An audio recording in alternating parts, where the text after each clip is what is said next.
Hello दोस्तों, मैं हूं दिनेश केवरा। आप सबका स्वागत है इस कार्यक्रम के अंदर।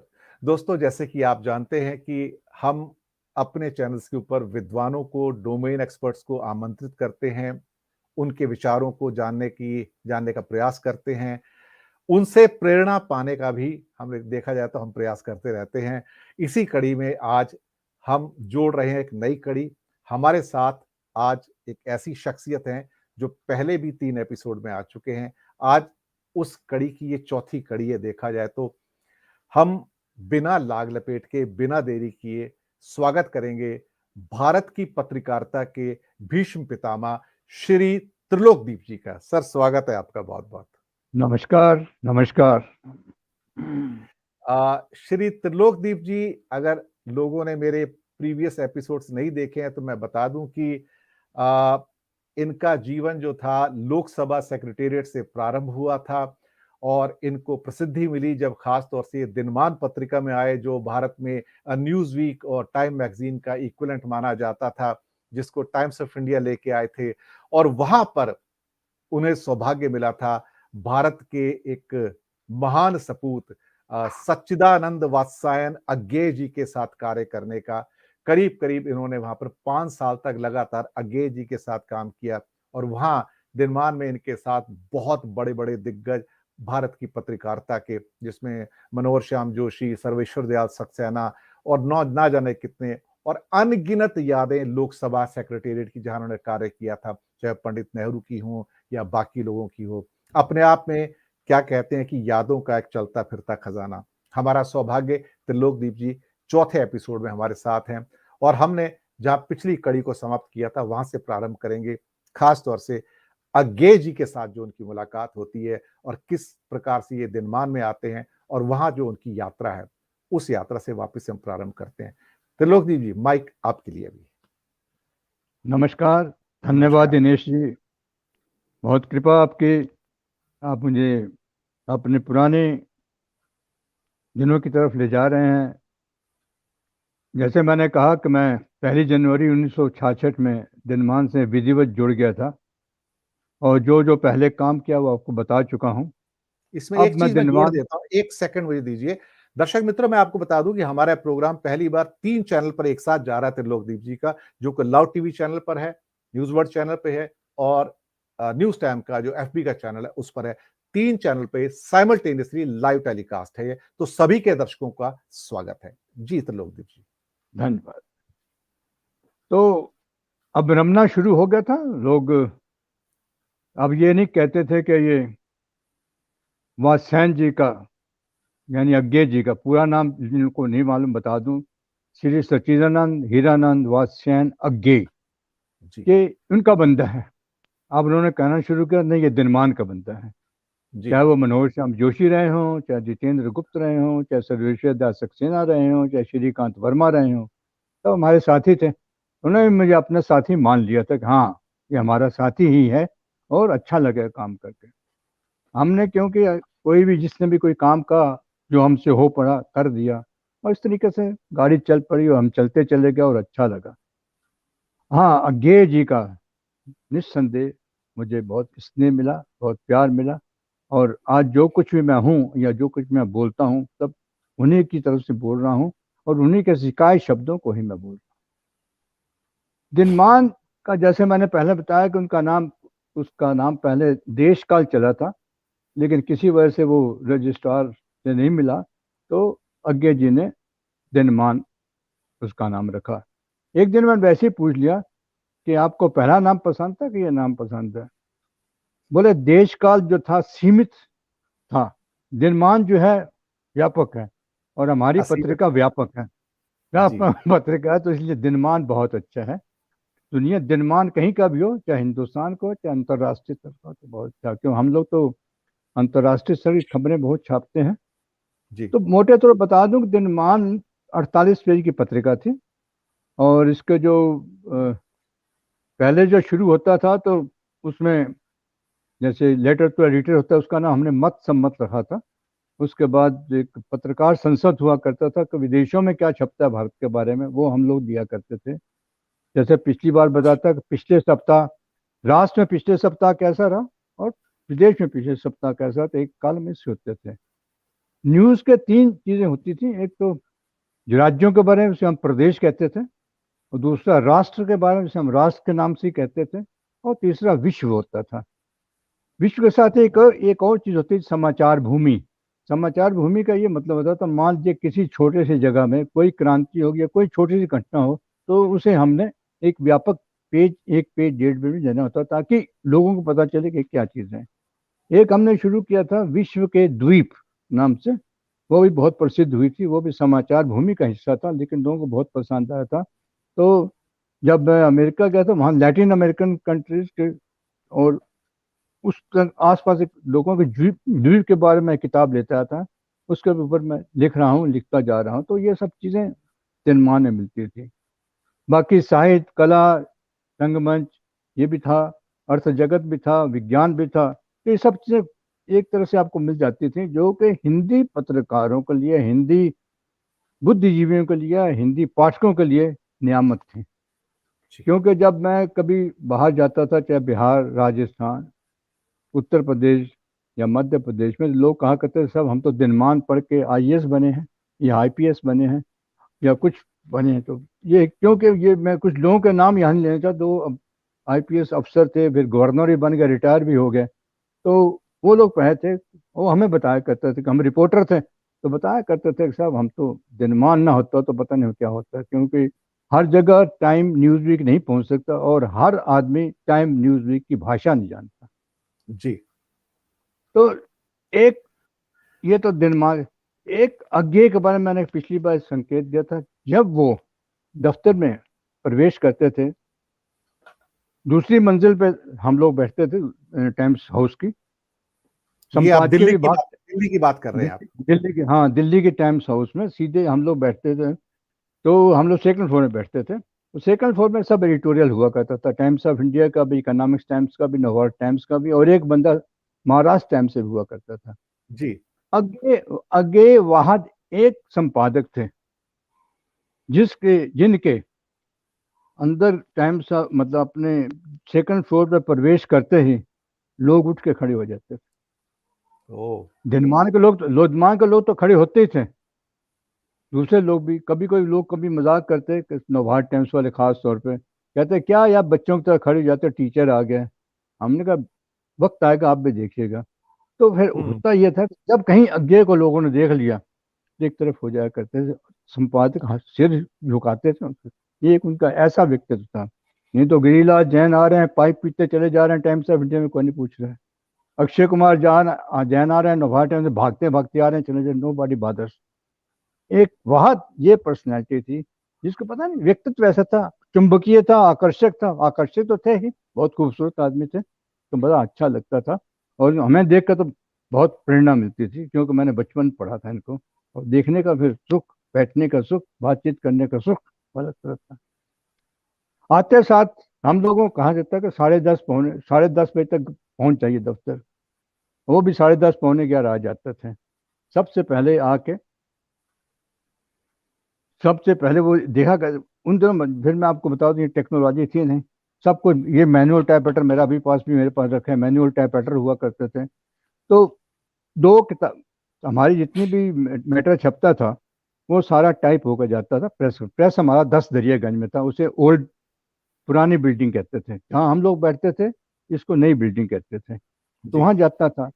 तो अज्ञे जी के थ्रू चीजें कई मायने में, कोई प्रत्यक्ष, कोई अप्रत्यक्ष या अपरोक्ष रूप से। परोक्ष इसलिए कि जो चीजें टाइप होकर जाती थी उसकी डुप्लीकेट कॉपी उनके पीए के पास रहती थी।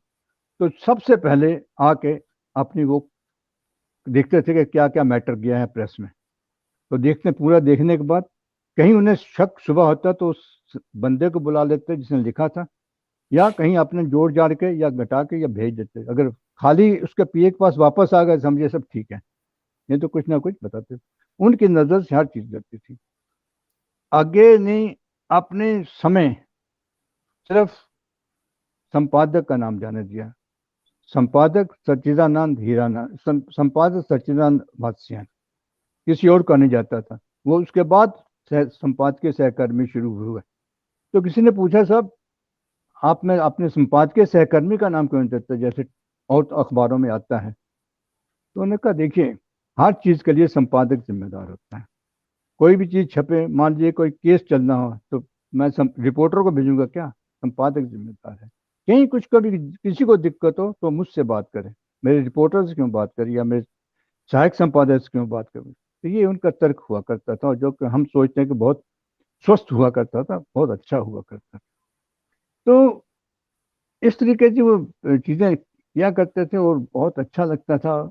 और दूसरा बात है, जो हमसे अपेक्षा अपेक्षा करते थे वो खुद भी काम करते थे।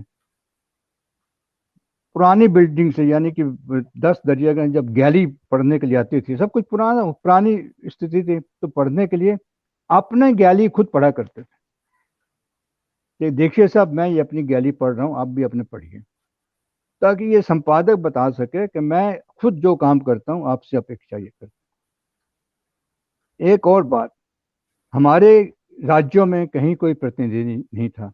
जैसे मैंने आपको पिछली बार बताया था कि 14-15 लोग थे हम लोग संपादकीय विभाग में, जो दिनमान निकाला करते थे, जिसमें अज्ञे मेन हमारे लीडर थे, मनोज श्याम जोशी और जितेंद्र गुप्त ये सहायक संपादक थे, सर्वेश्वर दास सक्सेना चीफ सब एडिटर, और श्रीकांत वर्मा स्पेशल करस्पॉन्डेंट। बाकी सब लोग सब उप संपादक ही थे, और सब लोग मिलकर काम करते थे। प्रदेश के जो डेस्क का इंचार्ज अलग था, राष्ट्र का अलग था। तो मुझे जो है शुरू शुरू में प्रदेश से जोड़ा गया। उसके साथ थे राम सेवक श्रीवास्तव, कवि भी थे और उत्तर प्रदेश के रहने वाले थे, विद्यानिवास मिश्र के खास मित्रों में से थे। तो उनके साथ मैं बैठ के प्रदेश करता। अब क्योंकि सिख हूँ तो बोलते थे कि पहले पंजाब देखिए, और दिल्ली का बीट तो मेरे पास थी ही, तो दिल्ली की बीट ही मेरे पास होती थी और पंजाब भी होता करता था। तो 1965 में पंजाब के मुख्यमंत्री प्रताप सिंह कैरो की हत्या हो गई थी, और उसके आदमी को, हथियारों को ढूंढते ढूंढते अंत में मिल गया। तो हमारे मनोज श्याम जोशी कहने लगे, उप सहायक संपादक, कि तू ये पंजाब की स्टोरी कर और देख वो उसका हथियारा कहाँ है, कैसे नहीं है। तो मैंने पूरा दिन घूमता रहा, मतलब कई दिन घूमते रहने के बाद तो उनको बताया कि ये चीज़ें, तो बोले स्टोरी करके, तो स्टोरी करके काफ़ी लंबी चौड़ी स्टोरी थी। तो उसमें उन्होंने मनोज श्याम जोशी ने हेडिंग दी, सुच्चा सिंह हाजिर हो। ये हेडिंग थी, और इतनी मशहूर ही हेडिंग वो कि मुझे नहीं। तो शीर्षक देने में मनोज श्याम जोशी और सर्वेश्वर दास सक्सेना का कोई जवाब नहीं था। ऐसे एक बार सर्वेश्वर जी ने कहा कि तुम, दिल्ली में बहुत जाम होने लगा यार, कोई स्टोरी जाम उमी करो, तो हम करते थे। तो वो भी उन्होंने कहा, तो वहीं दौड़ भाग 4-5 दिन में एक स्टोरी दे दी उन्होंने। देख के फिर कहा ट्रैफिक जगह ट्रैफिक जाम हो गया। तो ऐसे चीजें क्या करते थे। वात्स्यायन जी ने, यानी अज्ञे जी ने हमें एक चीज और सिखाई थी, आप लोग जितने लोग हैं, ये मत सोचे कि सब एडिटर, सहायक संपादक या चीफ सब एडिटर हैं। आप लोग रिपोर्टर भी हैं, आप लोग प्रूफ रीडर भी हैं, आप लोग हरफन मौला, आपको किसी वक्त कभी भी दिया जा सकता है कोई काम, तो आप हर चीज़ के लिए तैयार रहिए। एक बार हुआ ये कि हमारे खेल खिलाड़ी का स्तंभ देखते हैं योगराज थानी, वो छुट्टी पे जाने वाले थे। तो उन्होंने मनोज श्याम जोशी से पूछा, तो उनकी जगह कौन काम करेगा? बोले दीप जी। बोले जानते हो स्पोर्ट्स? तो उन्हें बोले मैं आपको पास भेजता हूँ। तो भेजे, उन्होंने गए उनके पास। बोले आप कब से जानते हैं? मैं कहा, ये आप ही ने कहा साहब कुछ पढ़ा कीजिए। तो पढ़ते रहते हैं, प्रैक्टिस करते रहते हैं, मिलते रहते हैं, लोगों से मिलते रहते हैं। तो मेरी शुरू से उन्होंने मेरी आदत ये डाली थी कि जो भी करो ऑन द स्पॉट जरूर जाइए। जब तक आप ऑन द स्पॉट नहीं जाएंगे आपको स्टोरी नहीं ढंग की मिलेगी। बनी बनाई चीज़ों में विश्वास मत किया कीजिए। मैंने कहा जी कैसे? तो वहाँ आपको जो पहलवानों का कोई टूर्नामेंट हो रहा था, वो कुश्ती हो रही थी, जिसमें चंदगी राम थे और एक और मुसलमान थे, शहाबुद्दीन क्या नाम था उसका। तो मैं गया, कुश्ती की देखी, उनके सब इंटरव्यू किया, और जैसे वो लिखना चाहिए उसमें लिखा, तो लोगों को पसंद आ गया। ऐसे मैं जो था, मुझे आदत है ऑन द स्पॉट रिपोर्टिंग करनी, जो कि अज्ञे की मुझे देन है। बोले आप, आज अखबारों में क्या छपता है हमें क्या मालूम, कौन से बायस हैं कौन से बायस नहीं है। आप जाइए, मिलिए, दोनों पक्षों से मिलके आइए। आगे की नीति थी तटस्थ रहिए, हम किसी के पास नहीं है, ना उसके पक्ष, ना बाएं ना दाएं, कहीं हम पक्ष नहीं है, हम बिल्कुल अपनी जगह चलेंगे। और ये जी मैंने अपने मैनेजमेंट को साफ कह दिया है कि मेरी नीति में कोई पर नहीं दखल अंदाजी करेगा। जैसे उनकी नीति थी कि संपादकीय 60% जाएगा, विज्ञापन 40%, 40 का 45 हो तो नहीं लेते थे, नहीं नहीं लेना, ये नीति थी।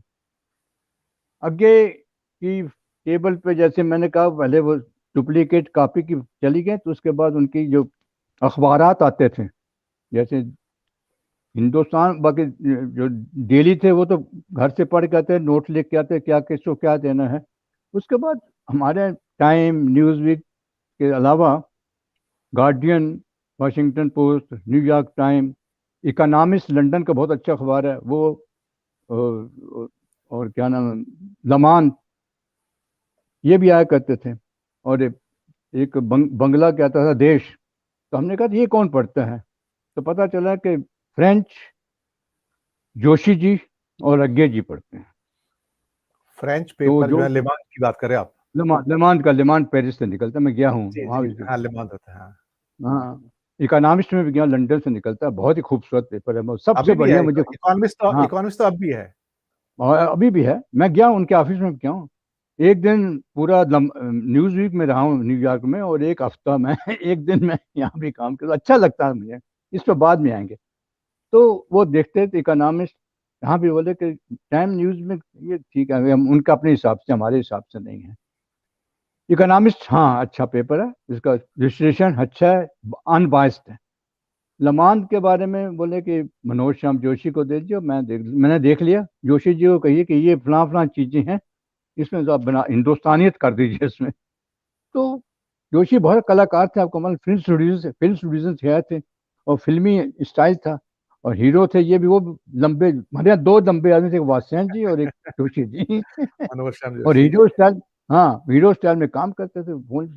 कहता है यार देखिए, फर्स्ट क्लास 1 गस्टेड ऑफिसर का पोस्ट छोड़ के यहाँ मैं सब यहाँ बन के आया हूँ।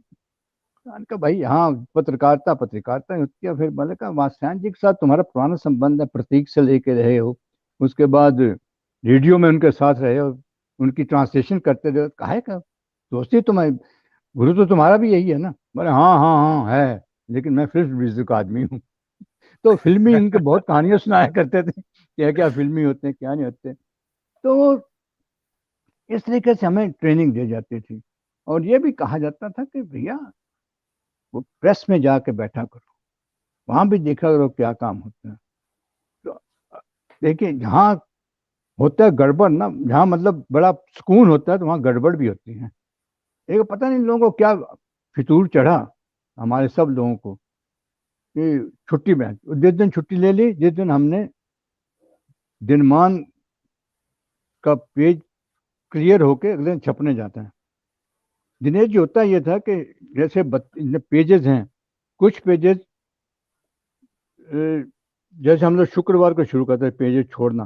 पेज छोड़ने का मतलब, वहाँ प्रेस में जाएंगे, वहाँ पर एक या दो आदमी यहाँ से जाएंगे, सारे गैलरी पढ़ेंगे, उसके बाद पेज जब बन जाएंगे, आज की तरह नहीं है भैया, सबको कंप्यूटर ज़्यादा, हमें कुछ नहीं होता वहाँ पर, तो उस वक्त तो हैंड कंपोजिंग हुआ करता था।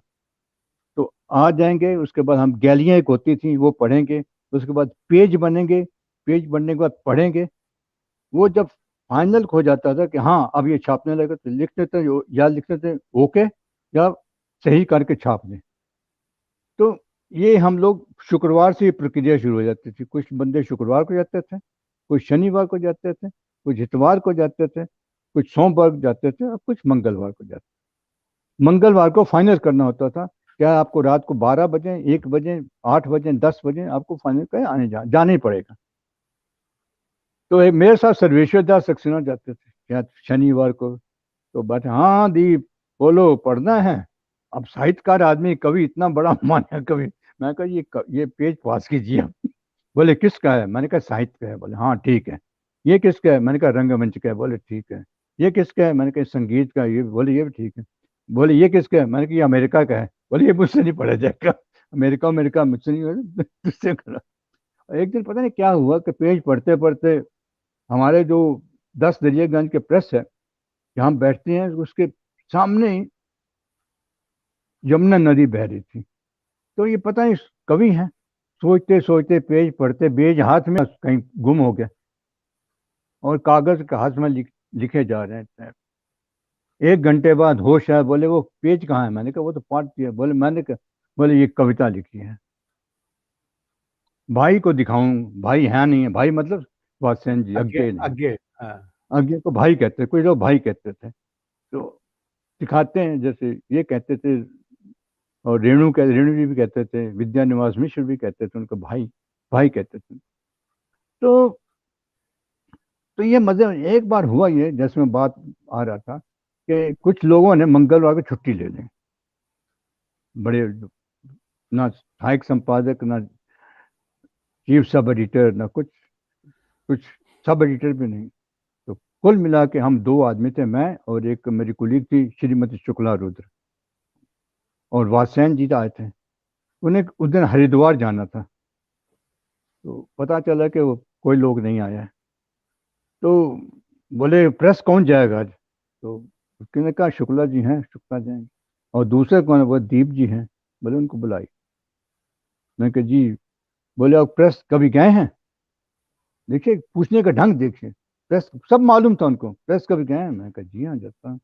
तो आप ऐसा कीजिए, वो शुक्ला रुद्र जी के साथ आप भी चले जाइए, और कितने पेज बने हों मुझे बताइए, कितने पेज बने हैं, और किसका मैटर कम है, किसका ज्यादा है। मतलब कम है तो मैं यहाँ से लिख के भेज दूंगा, ज्यादा भी है तो काटना कहाँ है, मुझसे पूछ के काटिएगा। तो बड़ा मुश्किल काम था। खैर करते हैं, उन्होंने एक अपने 2-3 चपरासी तैनात रखे कि किसका मैटर कम है वो भेज देते, लिखा के भेज देते, अपने स्टैंडर्ड को बुला दिया, ये लिखो, इसमें लिख के भेज दो, जोड़ दूँ। कम काटना है तो वहां से उनसे को मुझसे बात करें फोन से। तो ये कवायद चलती रही दिनेश जी, सुबह से लेकर रात के 8 बजे तक। उन्होंने हरिद्वार का प्रोग्राम कैंसिल किया, बैठ गए, काम करते रहे, और बोले कि मैं अभी 8 बजे मैं जा रहा हूँ, आपको जब भी जरूरत हो मुझे फोन कर दीजिए, मैं आ जाऊंगा, या मुझसे फोन पे बात कर दीजिएगा। It's very kind of him. Chanakyapuri में रहते तब वो चले गए। फिर उसके बाद हम लोग भी 10 एक बजे तक खाली हो गए, चले गए। उनको फोन कर दे कि हम काम हो गया, हम जा रहे हैं, ठीक। जब सुबह अगले दिन बुधवार, लोग आज लोग सोच के आए थे कब तो अखबार तो आज निकले कि नहीं, क्या होगा, देखते हैं कैसे ये बुढ़ऊ निकालता है अखबार, देखते हैं। अब मुझे मालूम था बुढ़ऊ कैसा है ये, क्योंकि इनके बारे में हालांकि लोग जानते थे कि पूरी तरह नहीं जानते थे कैसा बुढ़ऊ है। हम आगे अज्ञे आगे अज्ञे जी। आगे की बात, जब मैं आग कभी अगले किसी किसी में सिर्फ आगे के इसी चीज में मैं अब से बहुत बड़ी लंबी चर्चा करूंगा, बताऊंगा। तो जब सब ने सुबह देखा तो हर के टेबल पे दिनमान रखा हुआ है, तो उनको काटो, खून नहीं, ये कैसे होगा, ये कैसे होगा, ये कैसे होगा। उनको तो हरिद्वार जाना था, ये 2 लड़कों ने कैसे निकाल दिया। आगे चुपचाप आए, वक्त से शांत बैठे रहे। जो मीटिंग सुबह इन लोगों ने करते थे कि किससे कुछ नहीं कहा हमने, क्या क्या क्या नहीं किया। तो ये थे कि योग, वो कहते थे हर आदमी अपनी जगह पक्का रहे, हर जगह कुछ भी आ सकता है, and nobody is indispensable in this country, in this field, anywhere।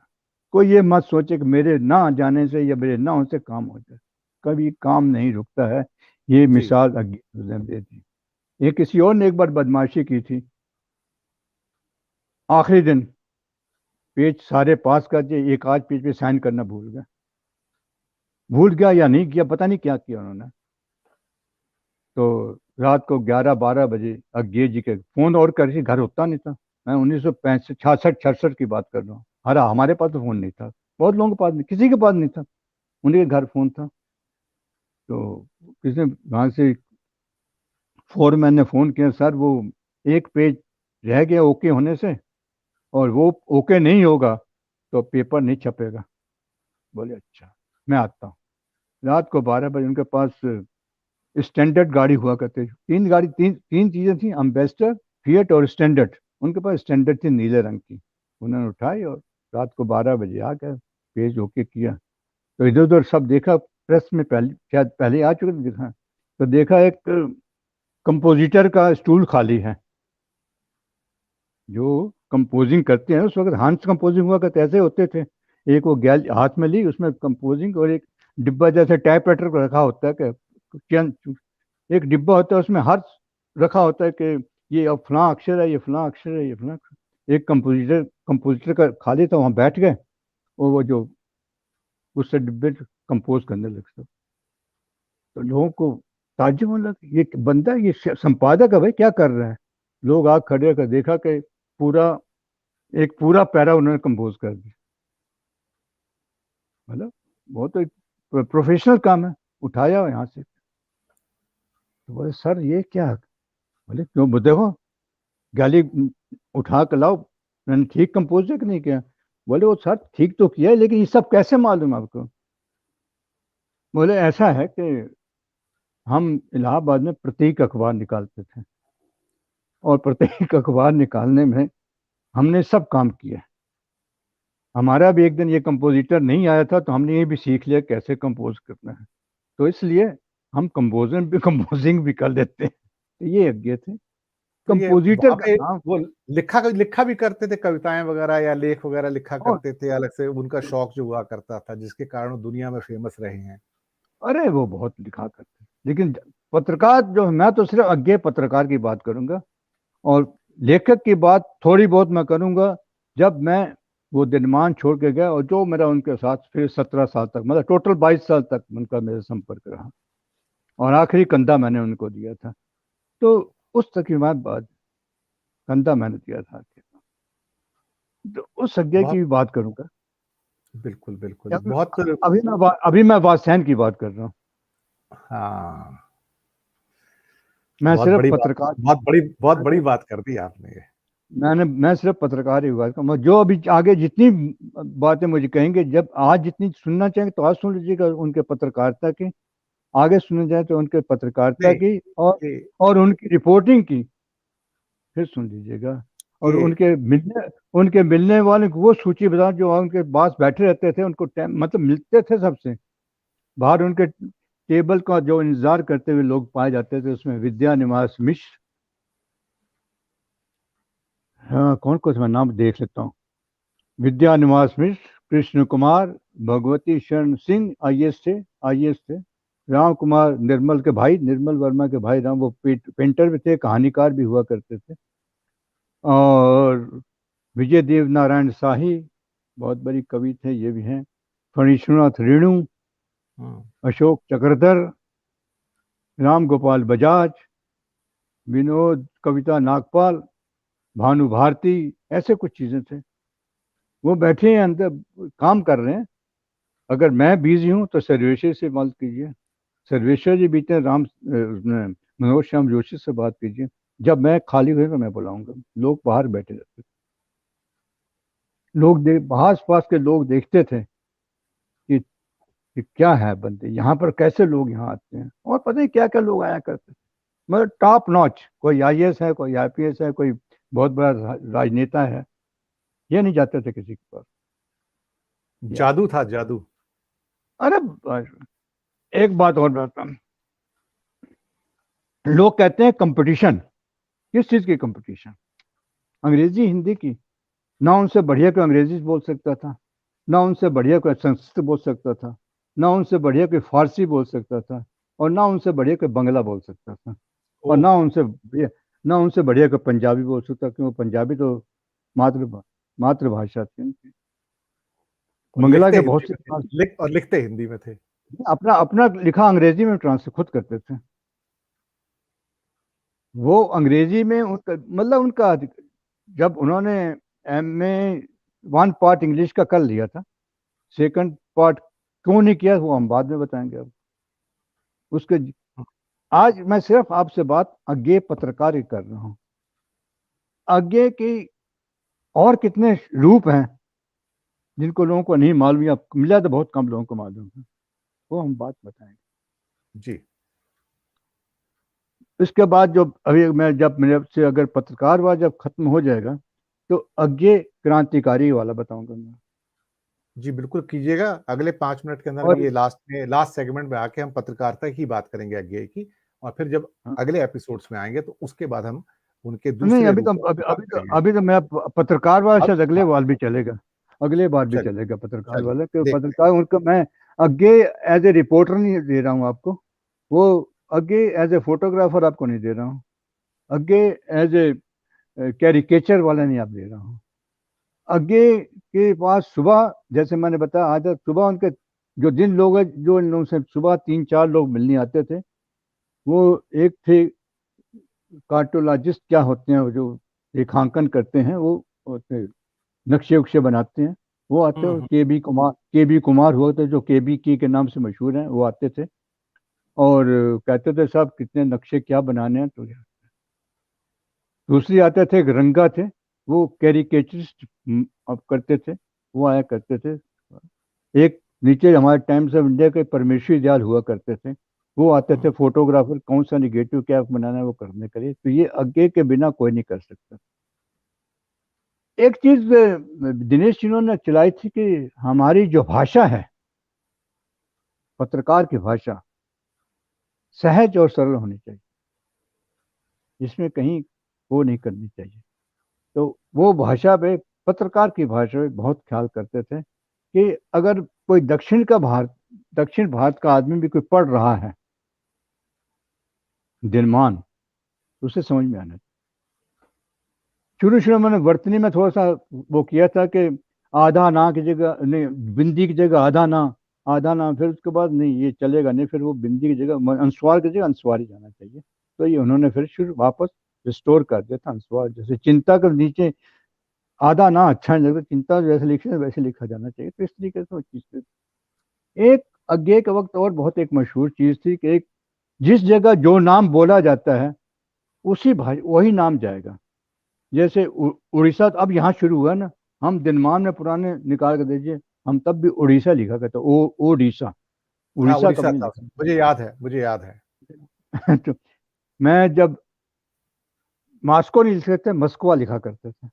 जी। तो मैं जब मास्को जब गया तो कहने लगा आपको हाउ डू यू नो मस्कोवा, मैंने कहा हमारे गुरु ने लिखा था। पोलैंड को पोल्स्का लिखा करते थे, हुँ, पोलैंड में लिखते थे। वारसा को वर्सावा लिखा करते थे, वारसा लिखते थे। तो ट्रूडो लोगों को पढ़ने था, आज का ट्रूडो, इसका फादर भी प्राइम मिनिस्टर था। अभी जस्टिन ट्रूडो जो है कनाडा का प्राइम मिनिस्टर, का फादर पीटर ट्रूडो, उनसे दिल्ली में मिला था मैं आके। तो लोगों को ट्रूडो, कोई लिखा ट्रूडा, कोई कुछ कुछ नहीं। तो मैंने पूछा सब ये क्या है, बोले ये ट्रूडो है, सीधा सीधा ट्रूडो है, तराक नहीं ऊ की माता थी। तो एक उन्होंने वर्तनी की वो बनाई हुई थी, लिस्ट बनाई हुई थी कि कौन सी भाषा कौन सी कहाँ किस रूप में बोली जाती है, वो सही रूप में दिनमान में जानी चाहिए।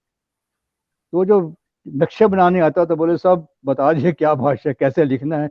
हाँ, ये आम नक्शा नहीं बनता ये। तो उस तरह की भाषा थी। तो इस बात में भी आगे बहुत जोर दिया करते थे कि वही नाम जाना चाहिए हमारे दिनमान में, जो वहाँ फलां मुल्क में ओरिजिनली बोला जाता है या फलां प्रांत में बोला जाता है। ये दिनमान में आगे नहीं। बिल्कुल आपने और सही कहा। और दिन ठीक है में रोहन, अभी हम हाँ, जैसे मैंने एक चीज और बोल, एक करके फिर मैं छोड़ देता हूँ आपको। जी। जी, कैरी ऑन, एक कैरी ऑन।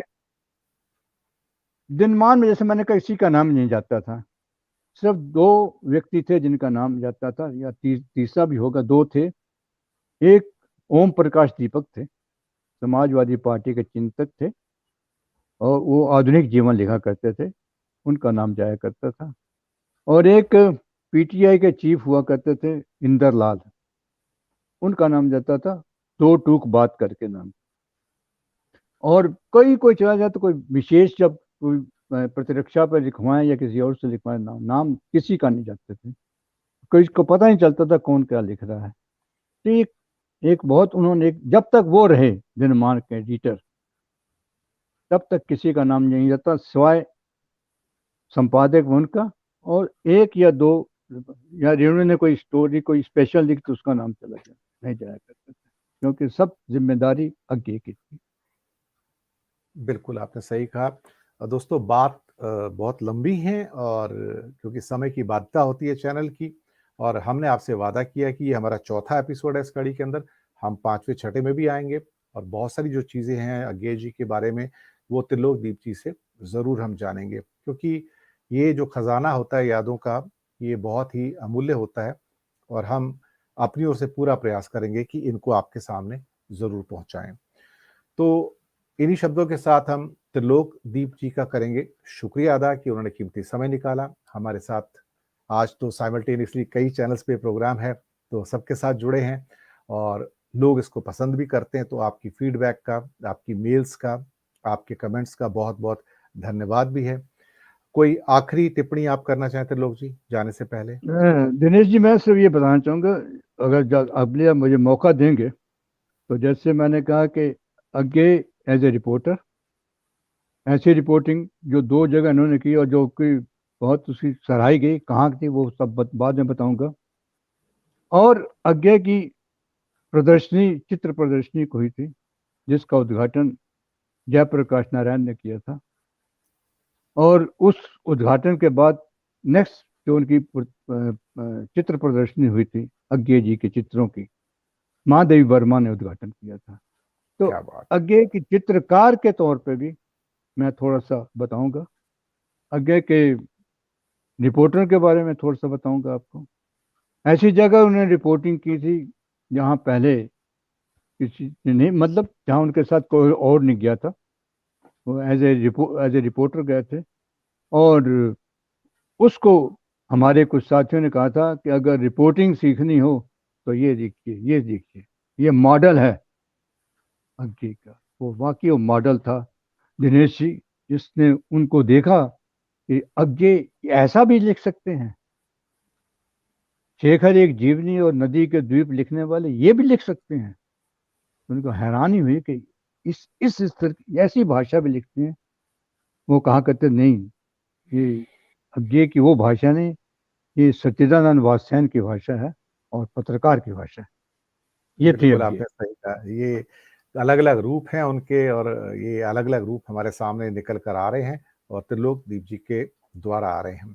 तो दर्शक मित्रों, इन्हीं शब्दों के साथ हम लेंगे आज्ञा, और त्रिलोकदीप जी आपका बहुत-बहुत धन्यवाद कि आप हमारे साथ जुड़े, और सभी दर्शकों का भी बहुत-बहुत आभार। बहुत जल्दी मुलाकात होगी त्रिलोकदीप जी के साथ नए एक रूप में, एक नए मुद्दे अज्ञे अज्ञे जी के बारे में। तो आप उस एपिसोड का कीजिएगा इंतज़ार। शुक्रिया आप सबका।